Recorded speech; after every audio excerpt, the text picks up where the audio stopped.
Bismillahirrahmanirrahim. Assalamualaikum warahmatullahi wabarakatuh.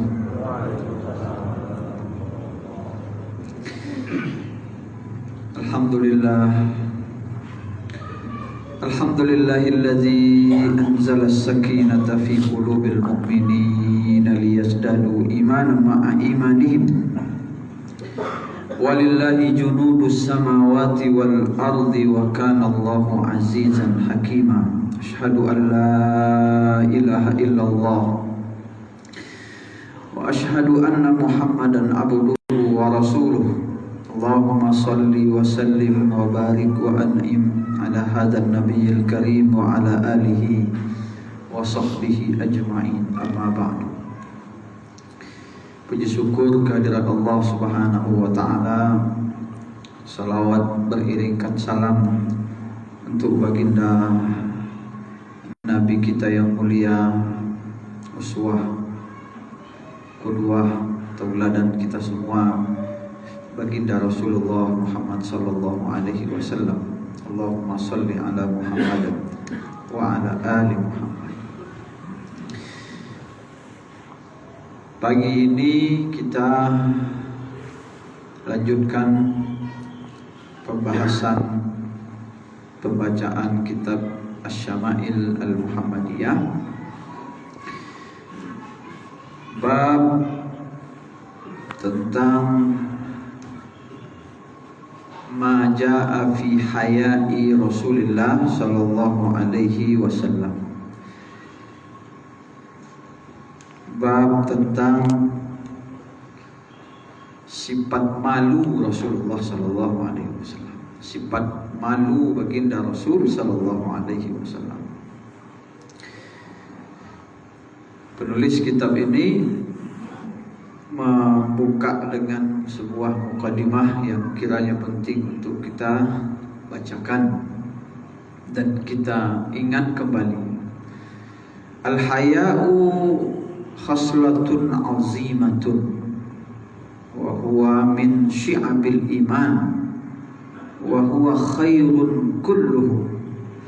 Malu itu adalah sebuah khislah azimah atau khaslah azimah, sebuah sifat yang sangat agung. Malu ini, rasa malu. Wa huwa min syu'abil iman, syu'abul iman. Malu itu adalah salah satu cabang dari keimanan. Wa huwa khairun kulluhu. Malu itu semuanya adalah baik. Al-haya itu baik, malu itu baik sekali. Orang Arab mendefinisikan al-haya itu, begitu juga Islam mendefinisikan al-haya itu adalah khislatun, sebuah sifat yang taba'atsu, yang mendorong orang untuk ala tarkil qabih, untuk meninggalkan sesuatu yang tidak baik. Itu sifat malu, membuat orang terhalang untuk melakukan sesuatu yang tidak baik. Itu sifat malu, namanya al-haya di dalam Islam. Itu yang dimaksud oleh baginda Nabi ketika mengatakan al-haya'u syu'batun minal iman, atau al-haya'u minal iman. Malu itu adalah salah satu cabang iman, atau malu itu adalah salah satu indikasi keimanan dalam diri seseorang. Apabila malu sudah hilang, berarti sudah hilang iman. Bahkan Imam Ibnu Qayyim al-Jauziyah mengatakan dalam salah satu ungkapannya, bal al-haya khassatul insaniyah. Malu itu bukan saja perkara iman, tapi dia adalah salah satu ciri utama kemanusiaan. Faman laisa lahu haya'un, siapa yang tidak punya malu, laisa ma'ahu minal insaniyati illa al-lahmu wad-damu wa suratuhu zahirah. yang tidak punya rasa malu itu, maka hakikatnya dia tidak punya ciri kemanusiaan selain sekedar darah, daging dan bentuk zahirnya saja manusia. Selebihnya dia adalah binatang. Kalau seandainya malu sudah tidak ada.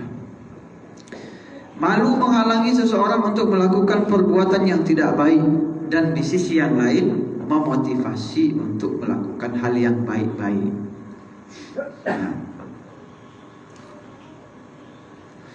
Man nuzi'a minhul haya'u in ghamasa fil asami wal mubiqat.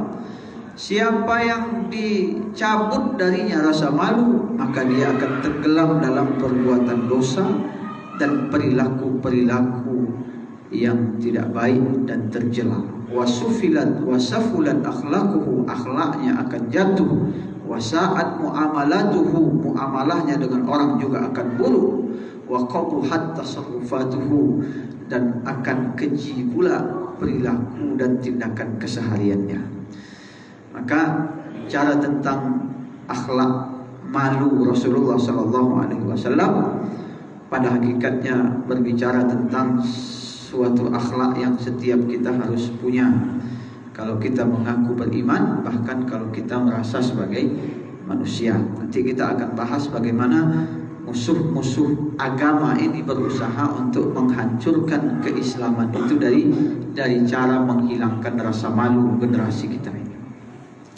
Kita bacakan hadis yang pertama, kaum muslimin, kaum muslimat yang dimuliakan oleh Allah, tentang malu Rasulullah. Qala Imam At-Tirmizi, Imam At-Tirmizi mengatakan, haddatsana Mahmud ibnu Ghailan, qala haddatsana Abu Dawud, qala haddatsana Syu'bah an Qatadah, qala sami'tu Abdullah bin Abi Utbah yuhadditsu an Abi Sa'id Al-Khudri. Ini hadis diriwayatkan dari sahabat bernama Abu Sa'id Al-Khudri. Qala, Abu Sa'id Al-Khudri berkata, kana Nabi sallallahu alaihi wasallam ashadda haya'an min al-azra'i fi khidriha, wa kana idza kariha syai'an arafnahu fi wajhihi. Adalah Nabi sallallahu alaihi wasallam itu lebih pemalu dari seorang gadis perawan di tempat pingitannya. Rasul lebih pemalu dari seorang perawan di dalam kamar pingitannya. Dan adalah beliau apabila tidak suka kepada sesuatu, kami mengetahuinya, kami para sahabat mengetahuinya dari roman muka beliau. Begitu Rasulullah itu. Lebih pemalu daripada gadis di dalam pingitannya. Pingit memingit ini, Bapak Ibu yang dimuliakan oleh Allah, ini kan tradisi yang banyak bangsa melakukannya dulu, termasuk di negeri kita ini. Ada istilah memingit anak gadis, ya. Mungkin di Jawa terkenal istilah memingit ini. Di tempat kita ini juga ada istilah memingit ini. Mungkin namanya lain. Walaupun masanya atau durasi waktunya berbeda-beda dari satu tempat ke tempat yang lain. Ada yang cuma memingit anak gadis itu sehari 2 hari menjelang dia menikah. Ada yang memingitnya sebulan 2 bulan. Ada yang lebih dari itu, yang kalau sudah mulai dia melewati usia kanak-kanak, masuk remaja, itu dipingit sampai menjelang dia menikah. Ini dulu yang ditentang salah satunya oleh tokoh emansipasi wanita, Raden Ajeng Kartini, ya. Dewi Sartika, ya. Tokoh-tokoh emansipasi itu dulu sangat menentang. Dalam surat menyurat R.A. Kartini dengan kawan-kawannya, para bule-bule dari Belanda itu, dia menceritakan betapa nasib anak-anak perempuan Indonesia ini, termasuk dia sebagai seorang anak bangsawan, itu dikepung oleh tembok-tembok tebal di sekitar rumahnya, tidak boleh kemana-mana.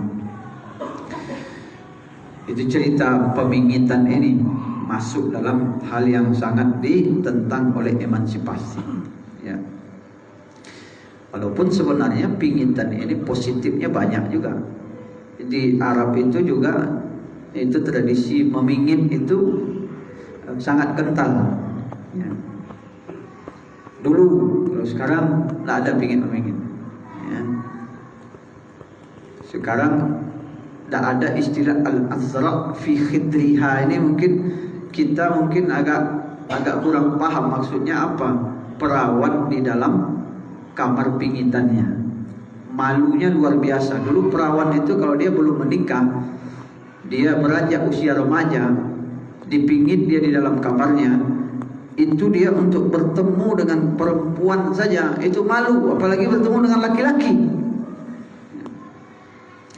Tapi setelah emansipasi ini, dan setelah perempuan merasa bahwa dia harus punya hak yang sama dengan kaum laki-laki, maka tidak ada lagi itu. Disuarakan perempuan ini punya hak yang sama dengan laki-laki. Ya. Ada benarnya, tapi banyak kelirunya emansipasi itu. Ya. Perempuan merasa semua yang dikerjakan oleh laki-laki juga bisa dikerjakan dan harus dikerjakan oleh perempuan. Kok batinju pula. Ya. Menjadi pesepak bola, jadi pesepak bola pula. Karena perempuan ini sama dengan laki-laki. Tapi disuruh membengkel mobil tidak mau. Ya. Ketika di bis, nah ini salah satu status kawan bagus sekali. Katanya emansipasi. Ketika di bis bertoka, inginnya boleh duduk dan bertamu. Ketika ada kerja berat, ingin dikasih ke laki-laki. Ingin membengkel ban noto, tak mau melakukan. Baru ketika itu merasa bahwa perempuan ini kodratnya berbeda. Ya, tak ikut kerajaan dah. Tapi di mana-mana menyuarakan laki-laki dan perempuan itu harus punya hak yang sama. Emansipasi ini kebablasan. Dan itu yang membuat, kalau kita kaitkan dengan hadis ini yang membuat perempuan itu malunya sudah hilang. Tidak semua yang di masjid ini tentu tidak, tapi banyak di luar sana anak-anak remaja itu tidak punya lagi rasa malu. Maka hadis ini tidak bisa ditemukan di banyak tempat. Anak gadis yang pemalu di dalam rumah pingitannya, kamar pingitannya, tidak ada lagi. Sekarang pada awak jantan-jantan. Ya. Lebih berani pula dia lagi daripada yang laki-laki. Menunduk kita, membulalang yang menengok kawan. Ya. Kalau dulu perempuan itu berjalan malu, menatap mata laki-laki itu malu. Kini kau tak tertunduk laki-laki dan selesai memandang laki-laki.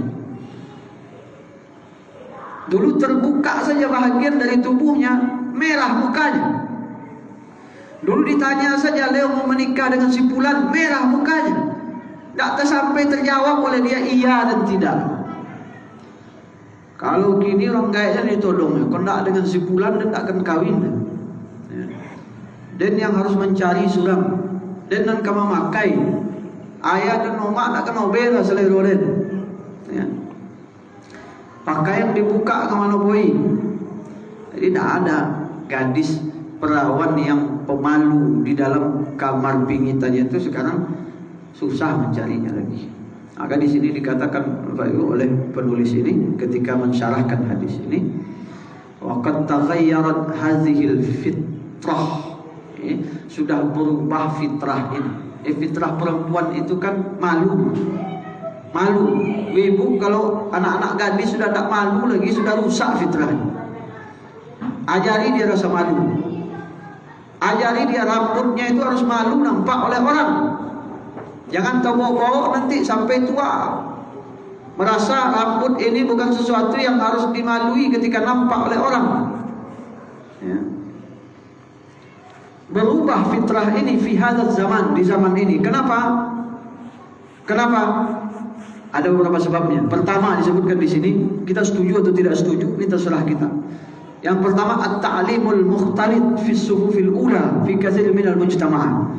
Semenjak awal pendidikan sudah mencampurkan laki-laki dengan perempuan di banyak masyarakat. Biasa saja lagi. Ya. Mulai dari kanak-kanak sampai remaja, kalau sekolah satu kelas, bahkan bukan satu kelas, sebangku, ya. Semakin dokek semakin bagus. Ya. Ini pakar pendidikan tentu berbeda pendapat. Ya, bahkan Ki Hajar Dewantara saja, nah itu kan akar sudah dari sana. Sebaiknya anak-anak ini disatukan pendidikannya katanya. Tapi meskipun begitu, Ki Hajar Dewantara itu pun mengatakan kalau sudah masuk remaja jangan lagi disatukan, kalau bisa sudah dipisahkan. Karena itu sama dengan mendekatkan bensin ke api. Ya. Kita tidak, pendidikan kita ini tidak, kecuali di pesantren misalnya. Ya. Satu kelas bercampur laki-laki dengan perempuan, di kantin bercampur, balik dari sekolah bercampur. Mana lagi malu? Kalau dulu ketemu laki-laki itu malu, sekarang tidak ada lagi. Laki-laki itu kan yang dicari. Kedak badung bayi balik sekolah, tidak lomak. Kalau tidak menempel badan di onda itu tidak bagus, tidak lomak rasanya. At-ta'lim al-mukhtalif. Ya, pendidikan, namanya pendidikan, tapi dicampur laki-laki dengan perempuan. Ya, ada saja yang protes kalau tidaknya dicampur, tapi pokoknya memandang laki-laki sudah itu tambah jalang matunya. Jadi harus dibiasakan semenjak sejak sekolah bercampur laki-laki dan perempuan. Banyak anak pesantren tidak bersuara dengan laki-laki, ketika keluar dari pesantrennya jalang matunya. Berapa persen yang seperti itu? Ya. Tapi mayoritas percampuran laki-laki dan perempuan itu mendatangkan mudarat jauh lebih banyak daripada manfaatnya. Apalagi zaman sekarang, zaman sekarang laki-laki perempuan dicampur, tontonan luar biasa kurang ajarnya. Ya. Yang ditonton oleh anak-anak kita itu 24 jam ini adalah tontonan yang mengajarkan perilaku kebinatangan, dan mereka melihat itu setiap saat di dekat mereka. Lawan jenis ada di dekat mereka. Ajaran untuk berperilaku buruk ada di HP-HP mereka. Coba bayangkan. Mereka tahu rahasia suami istri itu, mereka tahu. Ini cerita sebagian guru kita di beberapa sekolah tertangkap HP anak-anak itu di kelas, diperiksa, isinya adegan laki-laki perempuan saja, suami istri aja isi. Mereka tahu itu, seluk-beluknya mereka tahu. Tak ada rahasia mereka lagi. Laki-laki tahu semua rahasia tubuh perempuan, perempuan tahu rahasia tubuh laki-laki, dan setiap hari mereka bercampur pergaulan. Apa yang terjadi? Berbahaya kan? Malu hilang, keinginan untuk mencoba hal-hal yang tercela itu semakin tinggi. Malu tidak ada. Kalau dulu rasa malu masih menghalangi untuk melakukan itu, kini malu benar-benar hilang. Ya. Satu, sedikit lagi. Yang kedua penyebabnya adamu ilzamiha bil libas syar'i as-satir. Anak-anak perempuan tidak dibiasakan semenjak dini memakai pakaian syar'i yang menutup aurat. Itu tadi kita sampaikan. Tak diajarkan semenjak kecil rambut itu aurat. Tak diajarkan semenjak kecil kaki itu aurat perempuan. Ya. Tapi kalau dia diajarkan bahwa tubuhnya itu berharga, dihargai oleh agama ini, dia malu untuk membukanya. Ya. Kini tidak begitu, sebaliknya. Bangga memperlihatkan perhiasan tubuhnya. Kalau tidak nampak orang tidak senang hatinya. Itu yang kedua. Yang ketiga kita ringkas saja. Penyebabnya al-infitah alal adati sayyi'ah min adati a'da'il Islam. Ya. Kita ini sudah sangat terbuka menerima adat, tradisi buruk dari musuh-musuh Islam, dari orang-orang yang tidak suka kepada ajaran kita ini, dari westernisasi, pembaratan, budaya-budaya barat itu masuk ke kita secara sangat-sangat masif, terbuka kita ini, tidak ada penutupnya lagi, ya, terbuka. Sehingga kalau disuruh perintah untuk berjilbab, jangankan berjilbab panjang lagi, berjilbab sajalah dulu. Itu banyak orang tidak berjilbab, di TV tidak ada berjilbab. Orang-orang negara maju tidak ada berjilbab, udah maju aja. Ya. Kita melihat itu dan tidak siap memberikan masukan, pendidikan, pengajaran kepada generasi kita. Budaya lain masuk, kita terbuka menerima itu tanpa membekali generasi kita dengan ilmu agama, pemahaman yang baik. Bapak dan ibu sibuk mencari piti, mencari duit, ya, sibuk untuk memastikan anaknya juga punya Honda seperti orang lain, sibuk memikirkan bagaimana HP anaknya tidak ketinggalan mereknya dengan HP anak-anak yang lain, lupa untuk mengajarkan akhlak, mengajarkan agama. Maka inna lillahi wa inna ilaihi raji'un. Kita hanya bisa berdoa mudah-mudahan anak-anak kita dijaga oleh Allah Subhanahu wa taala. Akhlak mereka dijaga, anak-anak perempuan kita malunya dijaga oleh Allah. Anak-anak laki-laki kita juga akhlaknya juga dijaga oleh Allah Subhanahu wa taala. Tantangan kita sangat berat dan setiap orang tua akan ditanya di hadapan Allah Subhanahu wa taala. Jangan merasa gitulah dapat tiket masuk surga, solat 5 kali sehari semalam ke masjid, tahajud pun jalan, puasa pun jalan. Anak kita mengumbar auratnya, mengumbar malunya di luar sana. Kullukum ra'in, setiap kalian pemimpin dan akan ditanya tentang kepemimpinan kalian, akan di stop di depan pintu surga. Yo lay sembahyang tahajud lain, yo lay ke masjid lain, anak lay dijago, anak lay dididik, tak bisa masuk ke waria. Ya. Waliyadzubillah. Mudah-mudahan Allah berikan kita kekuatan untuk menjaga anak-anak kita. Itu sajalah dulu, nanti kita lanjutkan Bapak Ibu pada pertemuan berikutnya tentang akhlak malu Rasulullah SAW pada pertemuan berikutnya. Mohon maaf kalau ada kata-kata yang tidak pada tempatnya. Terima kasih atas perhatian kita semua. Billahi taufiq wal hidayah. Wassalamualaikum warahmatullahi wabarakatuh.